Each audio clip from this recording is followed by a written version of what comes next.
Une grâce royale qui tourne au scandale au Maroc et déclenche des manifestations jusqu'en France. Un pédophile espagnol condamné à 30 ans de prison a été libéré. Mohamed VI affirme n'avoir pas été informé de la gravité des crimes commis par cet homme. Il a ordonné l'ouverture d'une enquête. Arnaud Comte.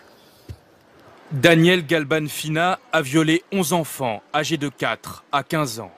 Condamné à 30 ans de prison en 2011, le voilà pourtant gracié, libre depuis mardi dernier. Une décision qui indigne une partie de la population marocaine, à tel point que des rassemblements se sont tenus ce week-end dans plusieurs villes du pays. Parfois réprimés violemment par la police. La protestation a même gagné Paris, hier, à l'appel d'une centaine de ressortissants. C'est ça la justice au Maroc, ou bien j'ose dire l'injustice au Maroc. C'est d'une énormité, d'une gravité extrême. C'est un multirécidiviste. Le libérer par une grâce royale, pour moi, c'est scandaleux. Cette grâce royale, le sexagénaire espagnol l'aurait obtenue au nom de l'intérêt national et des relations d'amitié avec l'Espagne. Face au scandale, Mohamed VI annule sa grâce accordée à un pédophile espagnol multirécidiviste. L'homme faisait partie d'un groupe de 48 détenus espagnols ayant obtenu mardi cette mesure de clémence à la demande du roi d'Espagne lorsque Juan Carlos s'était rendu au Maroc le mois dernier.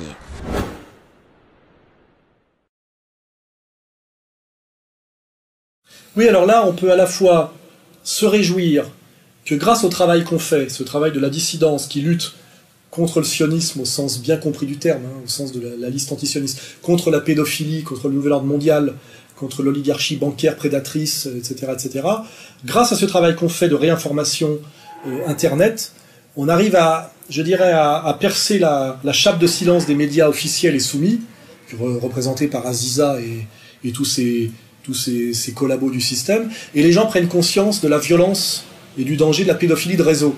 Et c'était parfaitement incarné par le fait que le roi d'Espagne demandait au roi du Maroc, dans une liste de gens à gracier, il y avait dans la liste un pédophile condamné à des années de prison pour le viol de, je sais pas, d'une dizaine au moins de mineurs au Maroc. Le pédophile a été identifié par le ministère espagnol des Affaires étrangères comme Daniel Galvan Bina. Il avait été condamné à 30 années de prison pour avoir violé au moins 11 enfants âgés de 4 à 15 ans et pour avoir filmé ses actes. Et à un moment donné, grâce au réseau Internet, les gens ont signalé qu'il y avait dans la liste de ces graciés ce pédophile notoire, d'ailleurs, dont il faudrait nous expliquer l'origine. C'était un agent irakien. Daniel Galban, de son nom espagnol, aurait raconté à son avocat marocain avoir collaboré avec les services secrets espagnols pendant l'intervention étrangère en Irak. Son dossier médical aurait été falsifié pour qu'il puisse bénéficier d'un traitement spécial dans la prison marocaine où il était incarcéré. Je voudrais pas trop creuser, mais il n'est pas espagnol, hein, c'est sûr. C'est pas un espagnol catholique de souche. Hein. C'est encore un espèce de cosmopolite à multicarte, multinationalité, très très louche. Hein, voilà. Je ne veux pas aller plus loin, mais s'il y en a qui ont des infos, on risque de trouver encore des convergences. Hein. Et voilà. Et donc, sur la toile, beaucoup de gens se sont scandalisés de cet élargissement. Il y avait eu la même chose avec le monstre d'Apoigny par Chirac au début des années 2000, un 2 août. Hein. On a vu la même chose en France. Hein. Ça n'avait pas bronché. Hein.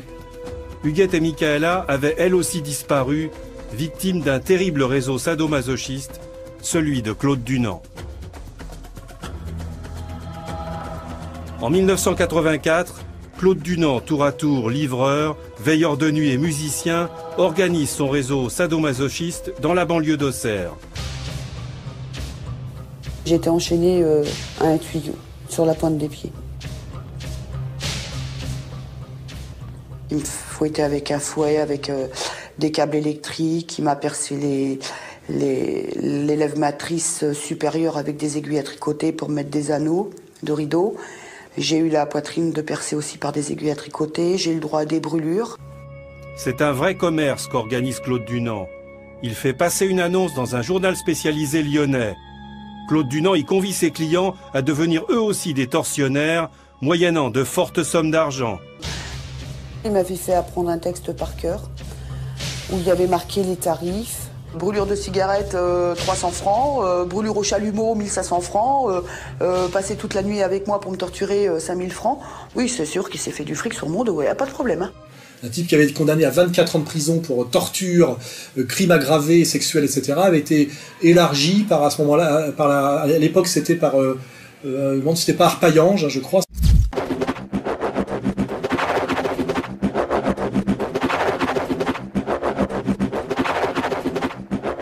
En 1988, Claude Dunant attend son procès en prison depuis déjà 4 ans. C'est alors qu'entre en jeu une curieuse association d'insertion de détenus, la Fraternité Notre-Dame, fondée par un visiteur de prison, un certain Georges Fritsch, et financée par des fonds publics. Elle s'intéresse tout particulièrement aux détenus Dunant. Georges Fritsch, se recommandant de Jean-Pierre Soisson, alors ministre du Travail et maire d'Auxerre, intervient auprès de Pierre Arpaillange, ministre de la Justice, pour obtenir de l'argent et la libération de Claude Dunant. Monsieur le ministre, je profite de mes vieilles et excellentes relations avec monsieur Jean-Pierre Soisson pour solliciter une subvention de 200 à 220 000 francs. Monsieur Dunant a une conduite exemplaire. Il pourrait demander une semi-liberté, même dans le cas d'une condamnation à 14-15 ans, ce qui semble être le maximum prévu par la loi vu les chefs d'inculpation. La lettre à Pierre Arpaillange a-t-elle fait de l'effet? Toujours est-il que dans la foulée, Dunant obtient sa libération provisoire en 1990. Une décision rarissime dans les annales de la justice pour un détenu accusé de violence, précédé de torture et d'actes de barbarie. Il est condamné à la réclusion criminelle à perpétuité sans peine de sûreté par les assises de Lyon le 2 novembre. Claude Dunant est renvoyé en prison jusqu'en juin 2001. Il aura accompli moins de 15 ans de prison. C'est exceptionnel pour un condamné à perpétuité. Donc là, on voit bien que les réseaux de pédophilie organisés sont très très proches du pouvoir, ont les moyens de faire libérer leurs intermédiaires, leurs agents, leurs délinquants, etc. Mais là, grâce au travail sur Internet, ça a tellement gueulé que le roi du Maroc est revenu en arrière et a levé la grâce en prétendant qu'il avait signé dans la liste et qu'il ne savait pas. Hein. À la limite, bon, on fera comme si on y croyait, mais ce qui veut bien dire que, les pédophiles de réseau ont tout pouvoir de prédation sur les pauvres enfants du tiers-monde, les pauvres enfants sous-prolétaires, etc., etc., qu'ils sont très très liés à l'oligarchie mondialiste, et que contre cette puissance-là, le travail Internet de sensibilisation populaire peut de temps en temps agir bénéfiquement, puisque aucun, je dirais, roi, chef d'État, représentant soi-disant le peuple, ne peut défendre un prédateur pédophile multirécidiviste devant son peuple. Donc quand la voix du peuple arrive à s'exprimer et dit « vous êtes en train de libérer quelqu'un qui a violé 12 enfants en bas âge », il est obligé de revenir sur sa décision. Car aussi dégueulasse que soit le pouvoir oligarchique et ses représentants, ils ne peuvent pas, adorer Satan en pleine lumière. Ils sont obligés de le faire en se cachant. Et quand on met le projecteur sur eux, ils sont obligés au moins de faire semblant de se retourner vers le vrai Dieu. C'est très important de savoir que ce travail, on le fait et que de temps en temps, il porte ses fruits. Le pédophile espagnol dont la grâce a été annulée par le roi du Maroc, renvoyé en prison dans son pays. Décision de la justice espagnole en attendant de se prononcer sur une éventuelle extradition réclamée par le Maroc. Daniel Galvan, un homme de 63 ans, condamné en 2011 au Maroc à 30 ans de prison pour des viols sur 11 mineurs, a été interpellé hier dans un hôtel de Murcie en vertu d'un mandat d'arrêt international lancé le jour même par Rabat. Et j'espère qu'on pourra faire demain pareil en France et que ce travail d'Internet portera ses fruits, car il y a un énorme problème de pédophilie en France, en Belgique, en Europe. Et je m'étonne simplement que M. Carlin ne se soit pas intéressé à d'autres affaires. Par exemple, il aurait pu nous parler du nombre remarquable, tout à fait anormal, d'instituteurs ou de fonctionnaires de l'éducation nationale qui ont été pris, qui sont en prison, qui sont à un instant de condamnation ou déjà condamnés pour des faits exactement équivalents, et qui en général ont été pris 1 fois, 2 fois, 3 fois, 4 fois pour les mêmes affaires, ont été arrêtés, remis en liberté, sans plainte de leur administration, simplement changés d'école. Il y en a un notamment qui a été finalement piqué dans une école du 19e. Ça faisait 4 fois qu'on le changeait d'école et ça faisait 4 fois qu'on lui donnait un grade supérieur. Pour le école, il a fini comme directeur d'école et là il s'est fait prendre. Il était protégé parce que naturellement il était franc-maçon. Alors ça, M. Carlin ne nous a pas dit qu'il y avait un lobby des pédomanes francs-maçons à l'intérieur de l'éducation nationale qui protégeait ces gens-là. Il nous a pas parlé de l'affaire du communiste Duguay qui vient d'être arrêté là à Chambéry pour la 4e fois en 20 ans pour une affaire de pédomanie. Ce type est le pire industriel de la pédomanie qui existe en France. C'est un type, j'ai vu les photos qu'il réalisait lui-même en posant avec des enfants de 2 ans.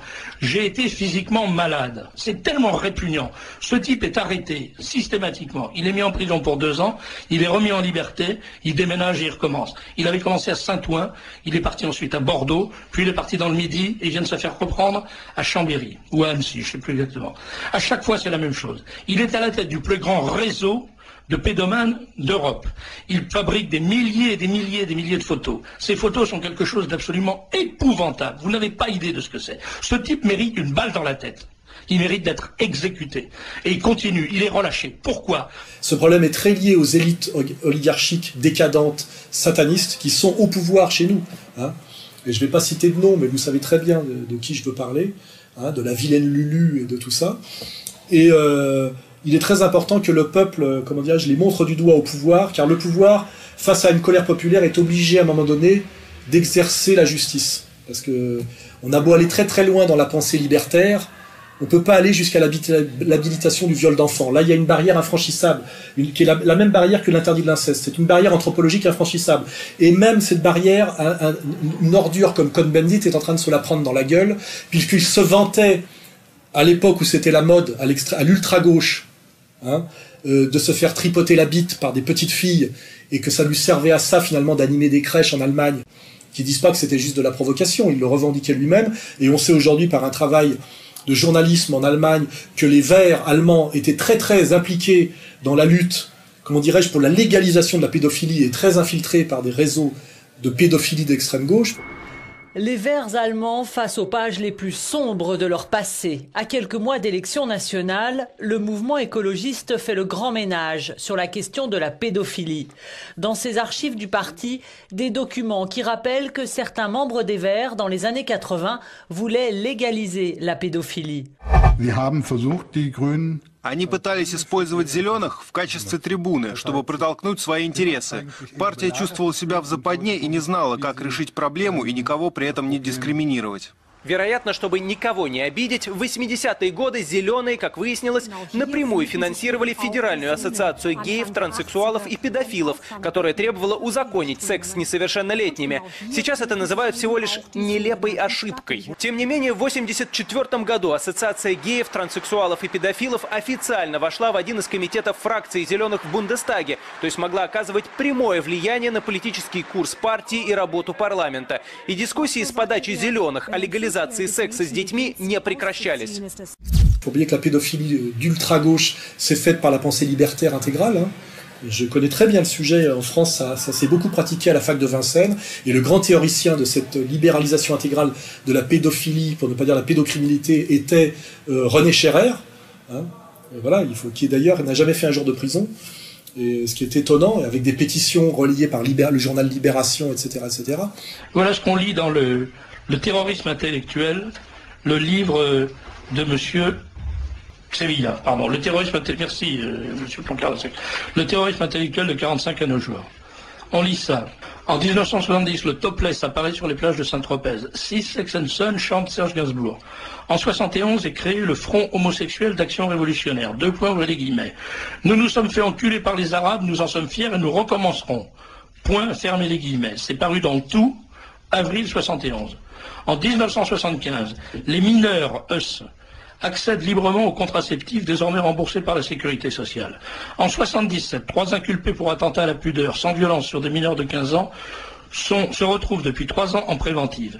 Ils reçoivent le soutien de Jean-Louis Bory, Patrice Chéreau, Guy Hockenheim, Bernard Kouchner, Jacques Lang, Gabriel Matzneff et Philippe Solers.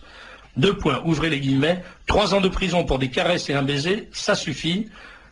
Publication dans Le Monde du 26 janvier 1977. Paraît ensuite un manifeste réclamant la dépénalisation des relations sexuelles avec les mineurs. Le texte est signé par Louis Althusser. Ils y sont tous, c'est pas la peine de vous faire d'illusions. Tous. Althusser, fou furieux, qui finira par assassiner sa femme.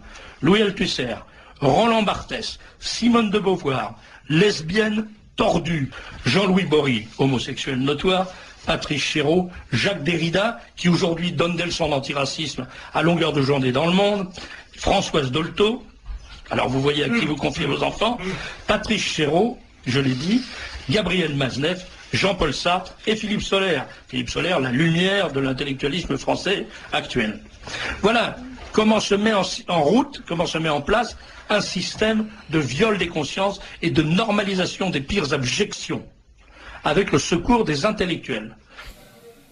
Voilà, aujourd'hui, même un type comme Cohn-Bendit, le pédophile Cohn-Bendit, puisque c'est comme ça qu'on a le droit de l'appeler, est en train de se faire rattraper par la justice en Allemagne, et que d'ailleurs il a annoncé qu'il arrêtait la politique. Si vous consacrez un peu moins de temps à la politique, est-ce que vous ferez un peu de télévision peut-être? Je veux faire de la télévision, oui, je vais faire un film en 2014. Qu'est-ce que vous allez faire à la télévision? À la télévision, d'abord je fais un film en 2014 pendant la Coupe du Monde pour Arte, et puis après je vais animer des débats et démontrer à Bruce Toussaint qu'on peut faire des débats politiques autrement.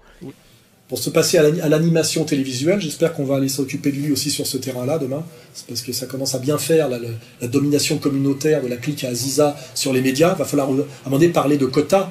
Comme dirait Elisabeth Lévy, s'il n'y a pas assez d'eux, il y a trop de qui. Je pense que tout le monde a compris de trop de qui il y avait dans les médias. Je vous ai juste demandé, quand on dit il n'y a pas assez de, mettons, noirs, arabes, asiatiques à la télévision, il faut me dire il y a trop de quoi?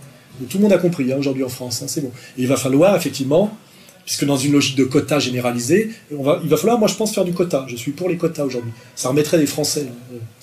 Ça remettrait quelques types issus de l'immigration qui le méritent, mais aussi pas mal de Français de souche qui ont été évincés depuis très longtemps. Et ça remettrait un peu à leur place, à leur juste place, certains abuseurs de pouvoir que je ne nommerai pas, parce que je sais effectivement que ces gens-là sont méchants comme des teignes et très organisés.